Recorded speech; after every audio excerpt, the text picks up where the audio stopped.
Well, welcome again to the newsletter.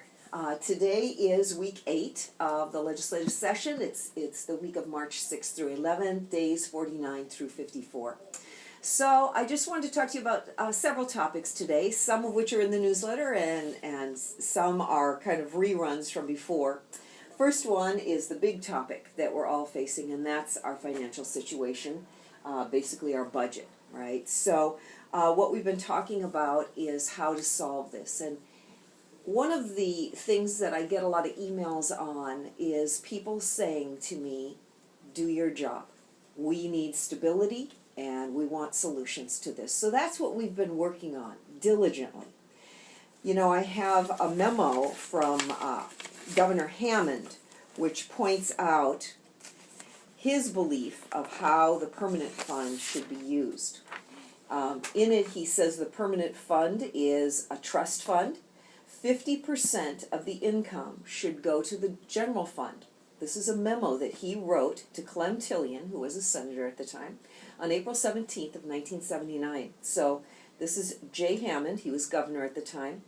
50% of the income from the permanent fund should go to the general fund.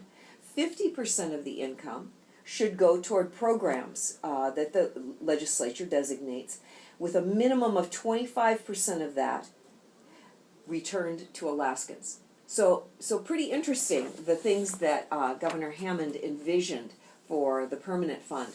What we're looking at today is something called a percent of market value. So that approach would secure the permanent fund. It would ensure permanent fund dividends going forward. It ensures that there would be some inflation proofing. That's an important piece for the Senate. And it would ensure that there would be a percentage of the permanent fund that would be used for education, public safety, transportation, those core services that all Alaska citizens enjoy and want to see continued. The other important piece that the Senate is focused on is a spending limit. You know, it's one thing to open up the permanent fund earnings. It's the earnings, not the fund itself, because spending could go crazy, and we don't want that to happen. In fact, we want to protect the earnings reserve account, that it's not spent down. We see the hazard of that in what the House Finance Committee proposed last week, which is pretty wild spending, frankly, out of the earnings reserve. So there's a reason that spending limit is so important.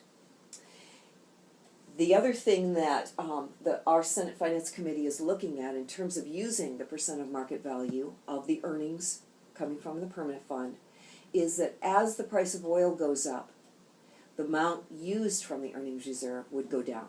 So you've told us, focus on our finances, focus on the budget, and that's what we're doing. The second thing I wanted to talk to you about today was resources. That, of course, is where the funding comes from. One of the things that's a big topic these days is the desire by some folks to address the oil tax credits. This is a graph of what has happened with the oil tax credits since last year when we reduced them. The Senate Resources Committee came out with a bill last year that passed that reduced the tax credits by more than 50%. And you see, this is this fiscal year. Okay, it's finishing out what we passed last year, and this is where we go after that. Down to this, and then by next year, we are at very minimal tax credits. So just wanted to point that out. The oil price today is about $56 a barrel. It's been hanging in around that much. And we recognize that we cannot continue to offer huge tax credits. So just wanted to make sure that you understood that.